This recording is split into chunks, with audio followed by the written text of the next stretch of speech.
आज हम बात करेंगे दोस्तों एनालॉजी के बारे में। एनालॉजी क्या होता है बेसिकली, पहले एनालॉजी को समझते हैं। तो एनालॉजी का अर्थ होता है कंपैरिजन या तुलना करना। तुलना, जैसे किसी भी दो शब्द दिए हैं, दो या दो से अधिक शब्द दिए हैं, उनकी तुलना करके निष्कर्ष पर पहुंचना एनालॉजी कहलाता है। जैसे मान लीजिए मैंने माना रोहित शर्मा है, क्या है रोहित शर्मा, एक शब्द में लिख दिया रोहित शर्मा, दूसरा शब्द लिख दिया मैंने क्रिकेटर, क्या लिख दिया क्रिकेटर, तीसरा शब्द लिखा मैंने राहुल गांधी, राहुल गांधी। अब यहाँ क्वेश्चन मार्क चौथा शब्द पूछा है। अब मुझे एनालॉजी क्या आप समझते हैं इसमें। एग्जाम्पल, क्या रोहित शर्मा और राहुल गांधी का कोई संबंध लग रहा है आपको? ये भी नाम है, ये भी नाम है, कोई संबंध नहीं लग रहा। राहुल गांधी का क्रिकेट से कोई संबंध है? राहुल गांधी का क्रिकेट से भी कोई संबंध नहीं है। क्या रोहित शर्मा का क्रिकेट से कोई संबंध है? हाँ है, क्योंकि रोहित शर्मा क्रिकेट खेलते हैं, क्रिकेटर हैं। अब इस निष्कर्ष पे पहुंचा, जब इसका संबंध इससे किस प्रकार है उसी के आधार पे मैं राहुल गांधी का निष्कर्ष निकालूंगा। मैं ये कह सकता हूँ रोहित शर्मा का क्या कार्य है? क्रिकेट खेलना। क्या कार्य है? क्रिकेट खेलना। कार्य क्या है? क्रिकेट खेलना। अब मैं ये कहूँगा राहुल गांधी का क्या कार्य है? नेताजी हैं वो, भाषण देना या नेताजी। जो इस निष्कर्ष पे पहुंचा, मैं दो शब्दों की तुलना करके जो निष्कर्ष निकाला मैंने, उसी को बोलते हैं एनालॉजी। बात समझ में आया? जैसे एक एग्जांपल और लेता हूं मैं। मान लीजिए मैंने यहां पे लिखा रंग, रंग, फिर लिख दिया लाल, फिर लिख दिया भाषा, फिर लगा दिया क्वेश्चन मार्क। अब मुझे रंग और भाषा से कोई संबंध दिख रहा है तुम्हें? मुझे तो नहीं दिख रहा। आगे देखिए, क्या भाषा से रंग का संबंध नहीं है? क्या लाल का भाषा से कोई संबंध है? नहीं है। हाँ, ये संबंध जरूर है कि रंग और लाल, रंग क्या होता है? लाल होता है। रंग लाल होता है, हरा भी होता है, काला भी होता है। रंग का संबंध लाल से है, तो भाषा का संबंध किससे होगा?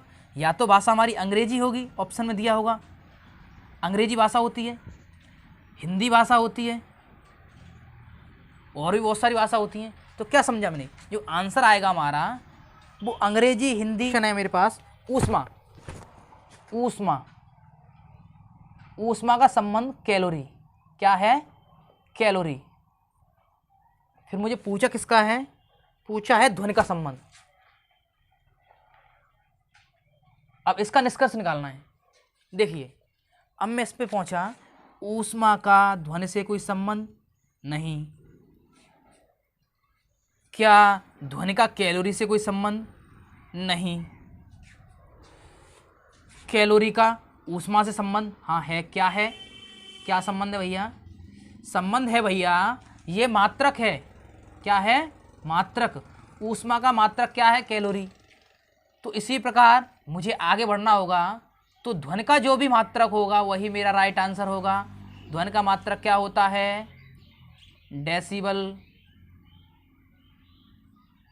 बात समझ में आया? 125, 125 का संबंध 5 से है, तो 64 का पूछा है, 64 का क्या होगा? अब देखिए, मुझे इसमें क्या दिख रहा है? इससे कोई संबंध नहीं है, इससे कोई संबंध नहीं दिख रहा। मुझे ये दिख रहा है कि इसका मैं 5 का क्यू कर दूं, इस 5 का क्यू कर दूं, तो ये मेरा आंसर होगा। 5 गुणा 5 गुणा 5 कितना होता है? 125। ठीक है। अब इससे क्या समझा मैं कि 5 का मैंने क्यू किया तो ये आंसर आया मेरा। तो यहाँ पे भी कोई संख्या होगी, उसका क्यू करूँगा तो 64 आना चाहिए, वही तो आंसर होगा मेरा। अब देखिए किसका क्यू करूँ कि 64 आए मेरा। तो मैंने 4 का क्यू देखा, देखो 4 का क्यू कितना होता है? 64। तो मेरा राइट आंसर क्या होगा? 4। यहाँ पे क्वेश्चन की जगह पे क्या आएगा? 4, क्योंकि 4 का मैं क्यू कर दूंगा तो 64 हो जाएगा। 25 का जब क्यू किया था 5 का तो 125 आया था, 4 का क्यू करूंगा 64, तो 4 इधर correct answer, 4 correct answer.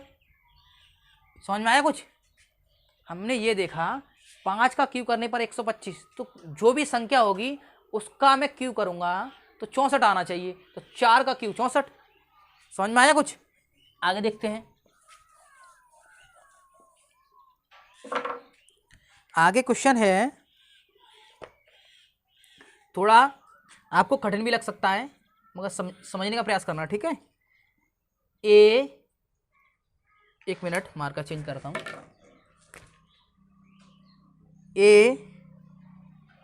AFI Underwood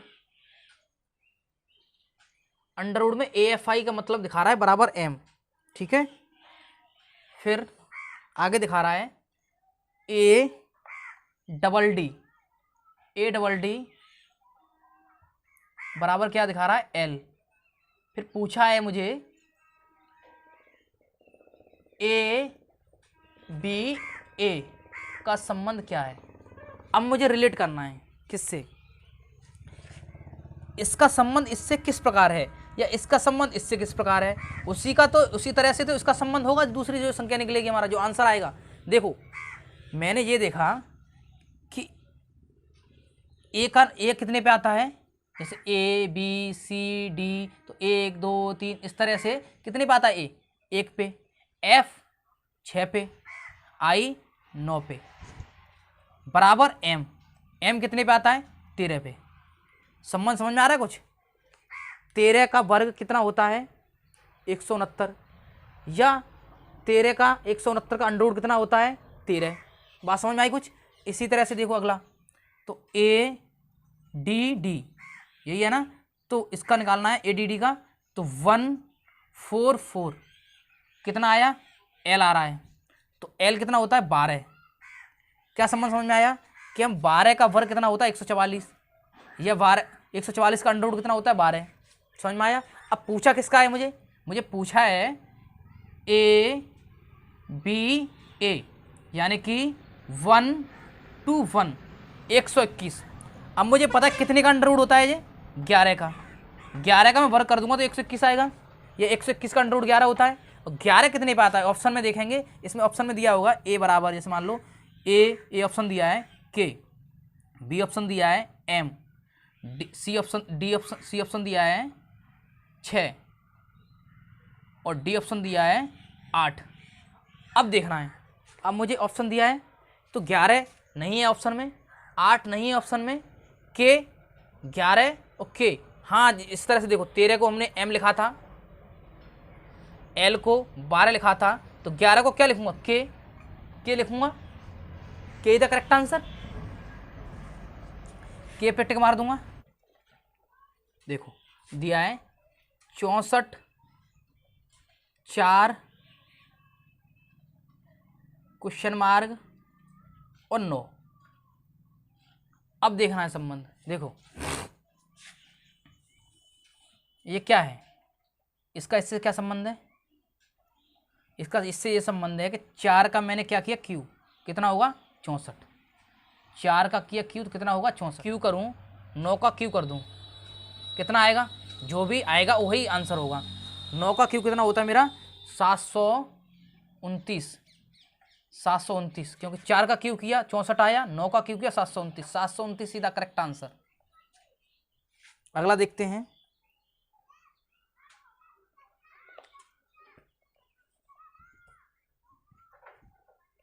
यहाँ पे लिखा हुआ है अगला 100, फिर लिखा है 121, फिर लिखा हुआ है 144, फिर अगला पूछा है। देखो 100 कितने का वर्ग है 10 का वर्ग 100, 11 का वर्ग 121, 12 का वर्ग 144, तो 13 का वर्ग जो भी होगा वही आंसर होगा। आगे देखते हैं 13 का वर्ग 169 is the correct answer. Okay, एक और देखते हैं।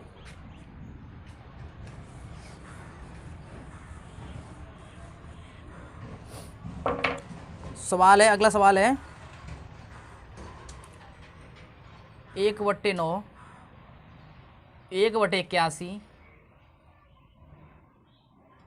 1/13।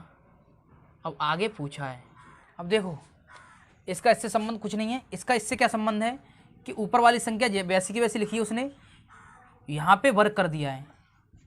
जब मैं 9 का वर्ग करूँगा कितना होगा 81 हो गया 81, ये समझ में आ गया। इसका इससे क्या संबंध है कि नीचे वाली संख्या का वर्ग किया है। इसी तरह से जो भी आंसर होगा उसको हम कैसे निकालेंगे, एक ऐसे कैसा 13 का वर्ग कर दूंगा, वही संख्या होगा 169। 1/169 इज द करेक्ट आंसर। हाय दोस्तों, आपको मेरी वीडियो कैसी लगी? अच्छी लगी हो तो लाइक करें, शेयर करें, सब्सक्राइब करें।